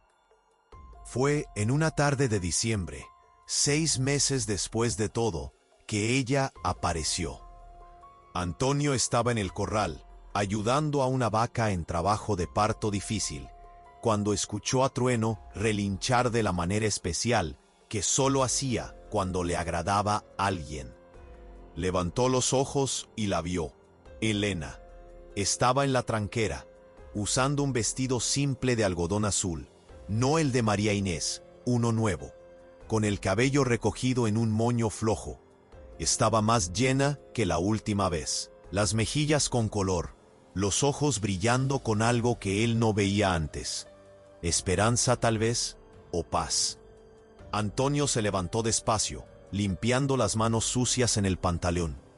Por un largo momento, apenas se miraron. Había tanto que decir, tanto que preguntar, pero las palabras no venían. Fue ella quien habló primero. ¿La vaca va a estar bien?, preguntó, con una pequeña sonrisa en los labios. Sí, respondió él, encontrando su voz. Solo un parto difícil. Pero va a estar bien. ¡Qué bueno! Otro silencio, más cómodo ahora. Pensé que no la iba a ver de nuevo, dijo Antonio finalmente. Yo también lo pensé, admitió Elena, caminando lentamente hacia él. Me fui lejos, trabajé en una escuela, intenté construir una vida nueva. Pero no lograba dejar de pensar en esta hacienda, en esta casa, en... Ella dudó, los ojos encontrando los de él. En usted. El corazón de Antonio latió más fuerte. Elena, no es lo que usted está pensando, se apresuró a decir ella, las mejillas sonrojándose levemente. No estoy diciendo que, es solo que. Ella respiró hondo, organizando los pensamientos. Usted fue la primera persona en 6 años que me hizo sentir que yo había hecho lo correcto, que todo el sufrimiento, toda la espera, había valido la pena, y me di cuenta de que pasé tanto tiempo viviendo para hacer justicia por su esposa que olvidé vivir para mí. Y ahora que lo logré, ahora que la justicia fue hecha, no sé qué hacer conmigo. Antonio se aproximó, deteniéndose a pocos pasos de ella. ¿Y cree que va a encontrar la respuesta aquí? No lo sé, dijo ella honestamente, pero quería intentarlo, si usted me deja. No estoy pidiendo nada, no estoy esperando nada. Solo quería quedarme un tiempo, ayudar en la hacienda, trabajar, ganar mi sustento honestamente, y tal vez aprender a vivir de nuevo. Antonio miró a aquella mujer, Elena, que había arriesgado todo por una extraña muerta, que había cargado el dolor de él como si fuera de ella, que había devuelto la posibilidad de paz, y supo la respuesta antes incluso de pensar. Quédese, dijo él simplemente, por el tiempo que quiera. Hay una habitación de huéspedes que está vacía. Hay trabajo de sobra. Y se detuvo, buscando las palabras correctas. Hay espacio para recomienzos aquí. Para mí y para usted. La sonrisa que ella dio fue el sol naciendo después de la noche más larga. Gracias, susurró. Y así, Elena se quedó. En los meses que siguieron, ella se convirtió en parte de la hacienda tan naturalmente como la lluvia se convierte en parte de la tierra. Ayudaba en la cocina, preparando almuerzo para los peones. Cuidaba de la huerta, que bajo sus manos floreció con tomates, lechuga, zanahoria. Alimentaba las gallinas, ordeñaba la vaca, hasta aprendió a montar a Trueno, que la aceptó como aceptaba a pocos. Pero más importante que todo eso, ella y Antonio conversaban. Conversaban en el porche después de la cena, mientras el cielo oscurecía y los grillos cantaban. Conversaban sobre todo y nada, sobre las cicatrices que cargaban, sobre las pesadillas que aún venían, sobre la culpa que a veces todavía apretaba el pecho, y sobre la esperanza, pequeña pero terca, de que días mejores vendrían. Antonio contó sobre los 12 años que faltaban para que Miguel cumpliera 18. Sobre la decisión de esperar, sobre el miedo de que cuando finalmente lo encontrara, el hijo lo rechazara. Elena escuchó todo, y entonces tomó la mano de él, un gesto simple que se había vuelto natural entre ellos, y dijo, sea cual sea la decisión de él, usted va a estar bien, porque usted aprendió algo que muchos nunca aprenden, que amar a alguien a veces significa dejarlos libres. Y eso lo hace a usted un padre mejor que muchos que crían a sus hijos todo el día. Había días difíciles, días en que Antonio despertaba de pesadillas con María Inés llamando por él. Días en que Elena se quedaba demasiado quieta, perdida en memorias que aún dolían. Pero aprendieron a atravesar esos días juntos, con presencia, con paciencia, con la comprensión silenciosa de quien ya vio lo peor y sobrevivió. Y había días buenos. Días en que reían de alguna tontería que uno de los peones había hecho. Días en que la cosecha era abundante y celebraban con café fuerte y pastel. Días en que se sentaban en el porche y apenas existían, sin necesitar llenar en silencio con palabras. Fue en uno de esos días buenos, casi un año después de que Elena hubiera vuelto, que Antonio percibió algo. Él la estaba mirando agacharse para cosechar tomates de la huerta, el sol de la tarde iluminando el cabello negro, cuando lo sintió. No era lo mismo que había sentido por María Inés. Nunca lo sería, pero era algo nuevo, algo que había crecido tan despacio que él ni lo había notado hasta aquel momento. Le gustaba a ella, le gustaba de verdad, le gustaba la forma en que ella tarareaba bajito mientras cocinaba, le gustaba cómo trataba a los animales con gentileza, le gustaba cómo lo desafiaba cuando él se ponía terco. Le gustaba cómo ella había devuelto el color a una vida que había sido solo gris por tanto tiempo. Y más importante, él quería que ella se quedara, no por gratitud, no por conveniencia, sino porque la hacienda, la casa, la vida de él se habían vuelto mejores con ella allí, completos de una manera diferente, pero completos. Elena llamó, y ella levantó los ojos de la huerta. Sí, él caminó hacia ella, las palabras formándose antes de que el coraje faltara. Usted dijo que se iba a quedar un tiempo, que iba a trabajar aquí hasta descubrir qué hacer con la vida. Sí, dijo ella, levantándose, un poco de preocupación en el rostro. ¿Usted quiere que me vaya? Porque yo puedo.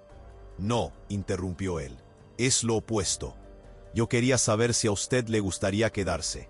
De verdad, no como huésped, no como empleada, como... Él tragó saliva. Parte de aquí, como parte de mi vida. Elena se quedó muy quieta. Los ojos de ella buscaron los de él, intentando entender.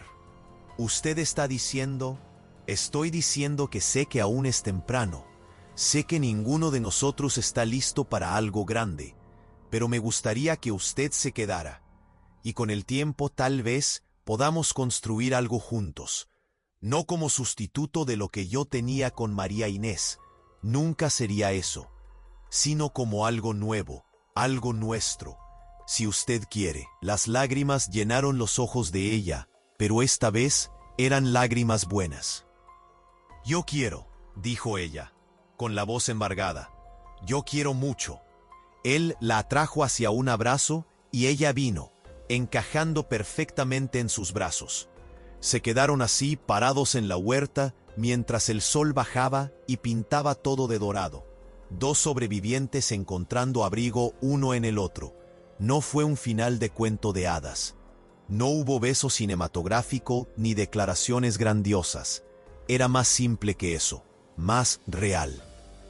Eran dos personas decidiendo que habían sufrido lo suficiente, que habían cargado dolor suficiente y que merecían intentar ser felices. Aunque fuera una felicidad pequeña, quieta, construida con cuidado sobre las cenizas de lo que había sido. Los años pasaron como agua corriendo en el río, despacio pero constante.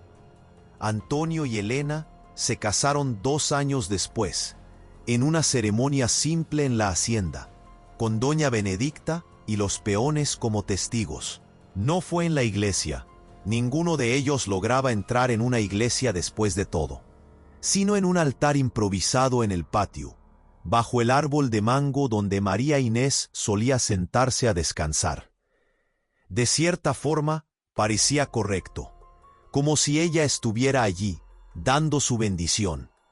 Trabajaron lado a lado, construyendo no solo una hacienda próspera, sino una vida que valía la pena vivir. Elena abrió una pequeña escuela en la propiedad, enseñando a los niños pobres de la región a leer y escribir. Antonio expandió la cría de ganado, contrató más peones, se volvió conocido en la región por pagar salarios justos y tratar a sus empleados como familia. Y todas las noches, antes de dormir, Antonio miraba la fotografía de María Inés en la pared, no con dolor, no con culpa, sino con gratitud. Gratitud por haberla conocido, por haber sido amado por ella, y por ella haber, a través de su muerte injusta, puesto a Elena en su camino. 12 años pasaron en un abrir y cerrar de ojos. En un día de septiembre, el mismo mes en que Miguel, Rafael, había nacido, Antonio despertó sabiendo que era la hora. El niño, ahora un hombre joven de 18 años, tenía derecho a saber la verdad. Elena preparó la maleta de él con cuidado. Puso los certificados originales, las fotos de María Inés embarazada que habían sido encontradas en la caja, el rosario de ella, limpio ahora, pero aún cargando la historia, y una carta. Una carta que Antonio había escrito y reescrito 1000 veces, intentando encontrar las palabras correctas para explicar lo inexplicable. No importa lo que pase, dijo Elena, mientras lo abrazaba en la puerta, lista para dejarlo partir. No importa cuál sea la reacción de él, tú vas a estar bien, nosotros vamos a estar bien. Lo sé, dijo Antonio, besando la frente de ella, porque no importa lo que encuentre en la capital, yo sé lo que me espera aquí cuando vuelva, y eso es más de lo que creí que tendría derecho a tener un día. El viaje a la capital tomó 2 días. Antonio se quedó en un hotel simple cerca de la dirección que el comisario Arnaldo había conseguido. Pasó la noche sin dormir, ensayando lo que diría, cómo lo diría, si debería decirlo. A la mañana siguiente, vistió su mejor ropa, un traje que Elena había cosido para él, y fue hasta la casa. Era una casa bonita en un barrio de clase media. Jardín bien cuidado. Portón de hierro pintado. Todo arreglado, limpio, próspero. A través de la ventana logró ver movimientos. Una familia tomando desayuno. Y entonces lo vio. Rafael, o Miguel, su hijo. Un joven alto, delgado, de cabello oscuro como el de María Inés y ojos que incluso de lejos Antonio reconoció como suyos. Él reía de algo que alguien había dicho. Untaba mantequilla en el pan, vivía. Antonio se quedó allí por largos minutos, apenas observando.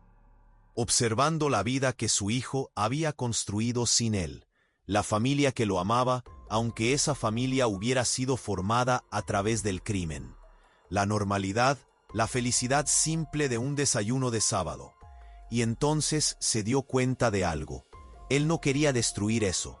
Sí, Rafael, Miguel, tenía derecho a la verdad, pero él también tenía derecho a la paz, a la vida que conocía. Y arrancar todo eso de él ahora, cuando estaba a punto de entrar a la universidad, cuando estaba construyendo su futuro. ¿Sería justo? ¿Sería lo que María Inés habría querido?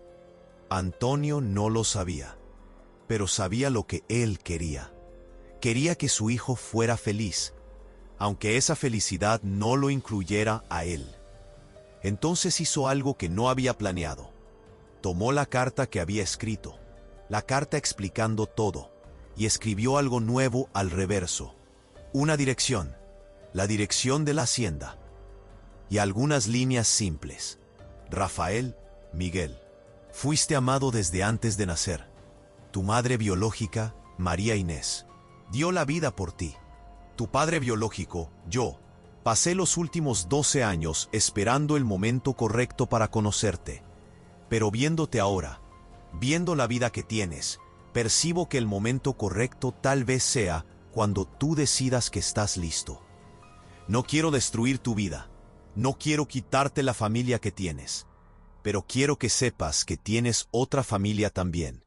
Una que nunca te olvidó, una que está esperando, sin cobros, sin expectativas, apenas esperando. Si un día quieres saber más, si un día quieres conocer de dónde viniste, la dirección de arriba es donde yo estaré. Hoy, mañana, dentro de 10 años, no importa, yo estaré allá. Pero si decides que prefieres dejar el pasado en el pasado, lo entiendo. Y tienes mi bendición para ser feliz. sea cual sea el camino que elijas. Con amor que nunca supiste que tenías. Antonio Severo. Tu padre biológico. La puso en un sobre junto con una foto de María Inés sonriendo, y la dejó en el buzón. Después, sin mirar atrás, caminó de vuelta al hotel. Hizo su maleta, y tomó el autobús de vuelta a casa. Cuando llegó a la hacienda 3 días después, Elena estaba esperando en el porche. Ella leyó la respuesta en su rostro antes incluso de que él hablara. «No le contaste», dijo ella. «Dejé la elección con él», respondió Antonio, subiendo los escalones hasta ella. Le dejé decidir si quiere conocer esa parte de su historia. ¿Y si él nunca decide? ¿Si él nunca viene? Antonio miró alrededor, a la hacienda próspera, a la casa llena de vida, a la mujer que se había convertido en su compañera, su amiga, su amor de una forma diferente, pero igualmente real, a la vida que ellos habían construido juntos, de las ruinas. «Entonces yo viví», dijo él simplemente. «Viví de verdad, y eso es más de lo que muchos logran». Elena lo abrazó fuerte, y se quedaron así mientras el sol se ponía sobre las montañas, pintando el cielo de colores imposibles. Los años continuaron pasando. La hacienda prosperó, la escuela de Elena creció. Envejecieron juntos, con dignidad y gracia, cargando sus cicatrices pero no dejando que ellas los definieran. Y entonces, en una tarde de primavera, 23 años después de que Antonio hubiera dejado aquella carta, un auto se detuvo en la tranquera de la hacienda. Un hombre salió. Alto, fuerte, de cabello gris, comenzando en las sienes. Tenía 41 años, pero Antonio lo habría reconocido en cualquier lugar. Tenía los ojos de María Inés. Su postura, la sonrisa nerviosa cuando vio a Antonio acercándose. «¿Señor Antonio Severo?», preguntó el hombre, con la voz temblando ligeramente. Antonio se detuvo a algunos metros, el corazón martillando tan fuerte que juró que el hombre podía oírlo. «Sí, mi nombre es Rafael, Rafael Torres Mendonza, pero…» Él respiró hondo. «Pero creo que también me llamo Miguel Augusto Severo, y yo me gustaría conocer la historia que usted tiene para contarme, si todavía quiere contarla». Las lágrimas vinieron antes de que Antonio pudiera impedir. Lágrimas de 23 años de espera, 23 años de preguntas, 23 años de esperanza quieta que finalmente se estaba realizando. «Quiero», logró decir. «Siempre quise». Rafael, Miguel, sonrió. Y en aquella sonrisa, Antonio vio a María Inés. Vio a la mujer que él había amado, que había sido robada de él, pero que había dejado algo infinitamente precioso. Había dejado vida. Había dejado esperanza. Había dejado amor que trascendió muerte, tiempo e injusticia. Entonces, dijo Rafael, dando un paso al frente, «Cuénteme sobre mi madre, sobre usted, sobre todo. Tengo el día entero, tengo la vida entera si es necesario». Y allí, en el porche de aquella hacienda en las sierras, padre e hijo se sentaron, y Antonio contó. Contó sobre María Inés, sobre su amor, sobre la injusticia, sobre Elena, sobre la jornada de dolor y redención. Contó todo. Y por primera vez en casi 30 años, el círculo se cerró. No fue un final perfecto. Aún había dolor. Aún había preguntas sin respuestas. Pero era real, era verdadero, y era suficiente. Porque a veces, la justicia no viene rápida. A veces, el amor necesita esperar décadas para realizarse. A veces la cura es un proceso lento, doloroso, que lleva una vida entera. Pero cuando finalmente llega, cuando finalmente la verdad vence a la mentira y el amor vence al odio, vale cada segundo de espera. Y en aquella hacienda, bajo el cielo infinito, 3 generaciones finalmente encontraron paz. María Inés, en la memoria y en el amor que dejó. Antonio y Elena, en la vida que construyeron sobre las cenizas. Y Rafael Miguel, en la verdad que finalmente tenía el derecho de conocer. La tormenta de tantos años atrás había traído a Elena a la puerta de Antonio, y en aquella mirada inquietante que él había visto en ella, él había encontrado no solo verdad y justicia, sino también la posibilidad de recomenzar. Y a veces, al final de todo, recomenzar es la forma más valiente de justicia que existe.